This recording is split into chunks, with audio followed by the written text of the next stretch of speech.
नमस्कार, मैं हूं शंकर विश्वकर्मा और आप देख रहे हैं विजडम न्यूज। विजडम न्यूज की कोशिश रहती है कि वह अपने टैगलाइन न इधर न उधर, सच की डगर, इस पर ही चले। हमें खुशी है कि हमारे दर्शकों का विजडम न्यूज को भरपूर प्यार और समर्थन मिल रहा है। अगर आपने हमारे चैनल को अभी तक सब्सक्राइब नहीं किया है तो प्लीज इसे सब्सक्राइब कर लीजिए और हमारी वीडियो अगर आपको पसंद आ रही है तो इसे लाइक करें और शेयर करें और जुड़ें विजडम न्यूज परिवार के साथ। तो बढ़ते हैं आज की बहुत एक खास खबर को लेकर के। खास खबर यह है कि EWS यानी आर्थिक रूप से कमजोर, एक शब्द का इस्तेमाल किया गया है, सवर्ण। खैर, इस पर चर्चा हम करेंगे। उसको 10% जो रिजर्वेशन देने की जो बात हो रही थी, उस पर सुप्रीम कोर्ट की 5 जजों की बेंच ने अपना फैसला सुना दिया। जस्टिस EU ललित, जिनका आज सुप्रीम कोर्ट में आखिरी दिन था, उनके अलावा justice Ravinder Bhatt, justice JB Pardiwala, justice Dinesh Maheshwari और 5वें जज थे जस्टिस बेला त्रिवेदी।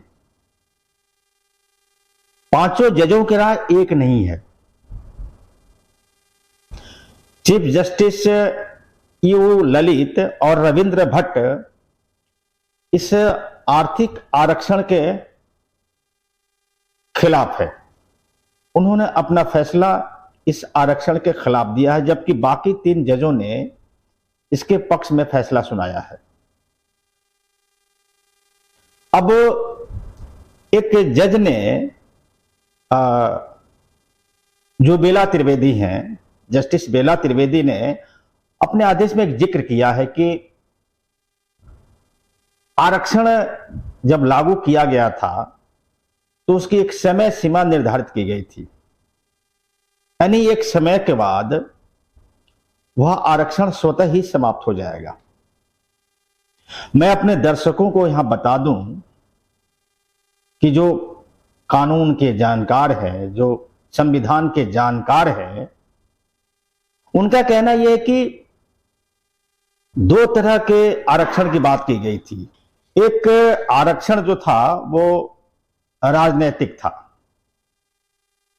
मतलब कि जैसे हमारे देश में तमाम तरह के चुनाव होते हैं, लोकसभा, विधानसभा, पंचायतों के चुनाव, नगर निगमों के चुनाव, इनमें OBC, SC या ST को लेकर के एक आरक्षण की व्यवस्था की गई थी और इसी आरक्षण की एक समय सीमा निर्धारित की गई थी, मतलब कि एक समय के बाद राजनीतिक आरक्षण को खत्म कर दिया जाएगा। जबकि जो दूसरा आरक्षण था वो सर्विसेज के लिए था, नौकरियों के लिए था।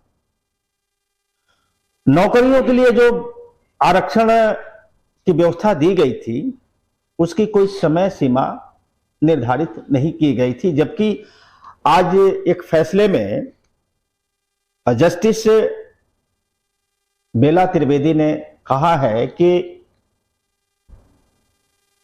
आरक्षण सीमित होने के बावजूद 75 वर्षों से वह जारी है। तो मैं अपने दर्शकों से यहां पर बहुत स्पष्ट कर दूं कि वह आरक्षण जो राजनीतिक था खत्म उसे करना था, न कि जो नौकरियों में आरक्षण मिल रहा है। यानी राजनीति में OBC, SC, ST को जो आरक्षण देने की बात एक समय सीमा जो निर्धारित की गई थी राजनीति में, उसको खत्म कर दिया गया। लेकिन जिसे खत्म करना चाहिए वह राजनीतिक आरक्षण आज भी बदस्तूर जारी है। देश की सरकार हो या प्रदेश की सरकारें, किसी की हिम्मत नहीं है कि राजनीतिक आरक्षण को समाप्त करवा दे। जबकि दूसरी तरफ नौकरियों में आरक्षण देने की कोई समय सीमा निर्धारित नहीं की गई थी। ऐसे में जस्टिस त्रिवेदी 75 साल वाली बात कहां से उठाते हैं? जानकारों को इस पर संदेह हो सकता है।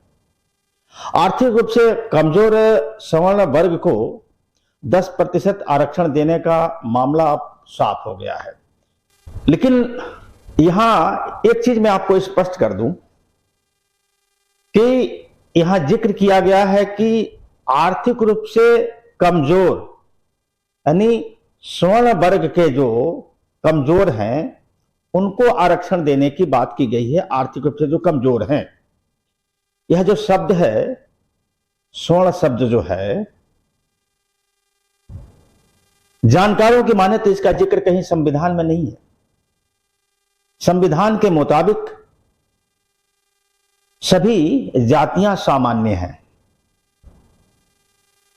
उन्हीं सामान्य जातियों में से कुछ ओबीसी, कुछ एससी और कुछ एसटी हो गई या उन्हें कर दिया गया।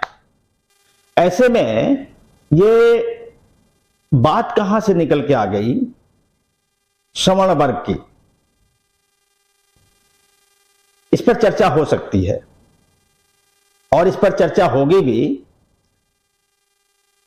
हालांकि अब जो फैसला आया है उसको लेकर के मिली जुली प्रतिक्रियाएं आ रही हैं।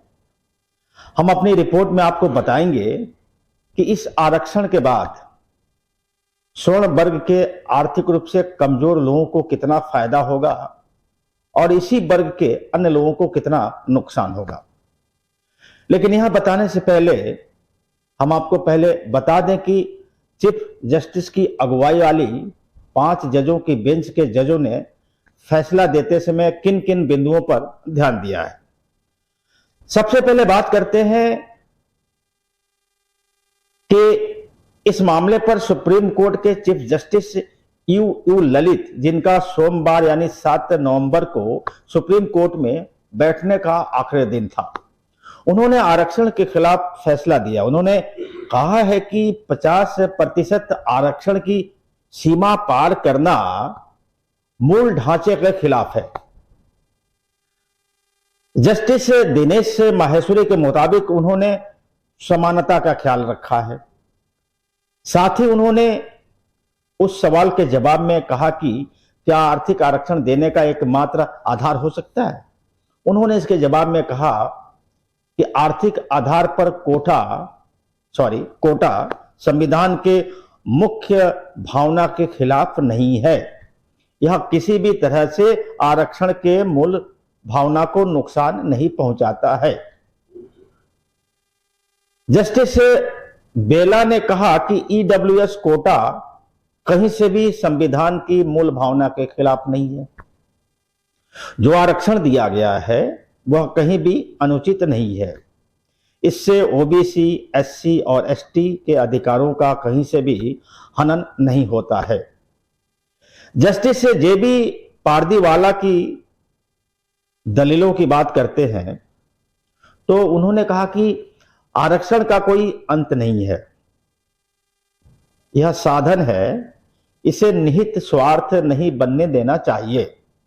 साथ ही साथ उन्होंने कहा कि वह बड़े लोगों को फायदा पहुंचाने का एक जरिया है, इसलिए वह ईडब्ल्यूएस आरक्षण के लिए हुए संशोधन के पक्ष में हैं।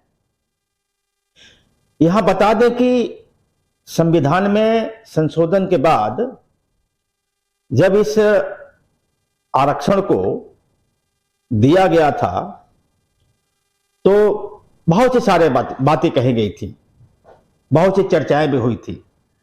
बहरहाल उसके पहले हम बता दें कि इसके जो 5वें जज हैं यानी जस्टिस रविंद्र भट्ट साहब, उन्होंने क्या कहा।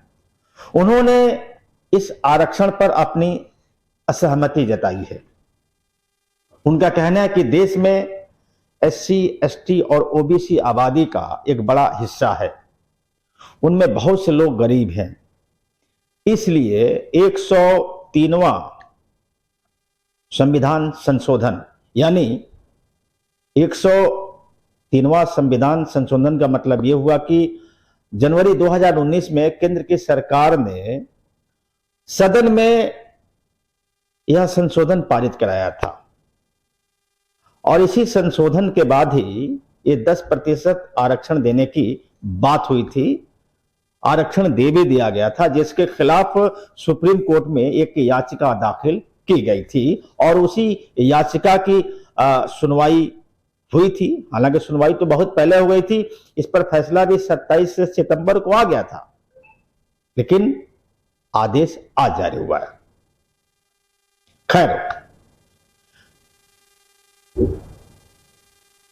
उनके मुताबिक 103वां संविधान संशोधन जो है गलत है। जैसा कि भट्ट साहब कह रहे हैं, 50% से ऊपर आरक्षण देना ठीक नहीं होगा। उन्होंने साथ ही साथ यह भी कहा है कि अनुच्छेद 15(6) और 16(6) खत्म होने चाहिए। यहां बता दें कि याचिकाकर्ता ने सुप्रीम कोर्ट में दलील दी थी कि आरक्षण का मकसद सामाजिक भेदभाव से पीड़ित वर्ग को आगे बढ़ाना था, उनका उत्थान करना था। अगर गरीबी आधार है तो उसमें SC, ST, OBC को भी जगह मिले। EWS कोटा 50% आरक्षण की सीमा का उल्लंघन है, यह याचिकाकर्ता ने कहा था। सरकार ने इस याचिका के खिलाफ सुप्रीम कोर्ट में अपना पक्ष रखा था और कहा था कि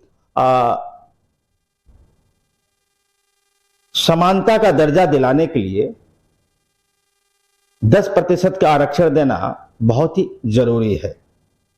सरकार ने कहा था कि 50% की जो व्यवस्था है उसे पार करना कहीं से भी गलत नहीं है। सुप्रीम कोर्ट के फैसले से भी यह बात स्पष्ट हो गई है कि आर्थिक रूप से कमजोर लोग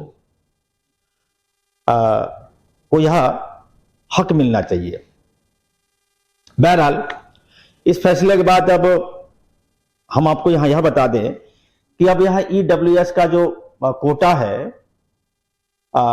इसे पाने के लिए उस वर्ग के लोगों को अब प्रमाण पत्र भी बनवाना पड़ेगा। जो सही रूप से कमजोर हैं, उन्हें इस कोटा का लाभ मिलेगा या नहीं मिलेगा, इसमें भी संदेह है। संदेह इसलिए है कि इस वर्ग के, यानी जो सवर्ण वर्ग कहा जा रहा है, संभव है कि इस वर्ग के प्रभावशाली लोग सरकारी विभागों से अपने प्रभाव के आधार पर सर्टिफिकेट बनवा लें, क्योंकि सबको पता है कि सरकारी विभागों में प्रमाण पत्र बनवाने में कैसी हेराफेरी होती है। आर्थिक रूप से कमजोर व्यक्ति अपना हक पा पाएगा, क्या वह सिस्टम का शिकार नहीं होगा? या हो सकता है कि सरकारी जो हेराफेरी की एक जो प्रक्रिया चलती है, वह कमजोर व्यक्ति उसका शिकार भी हो जाए। और संभव है कि इसका लाभ वो लोग उठा लें जो सही मायनों में इस आरक्षण के हकदार नहीं हैं। नमस्कार।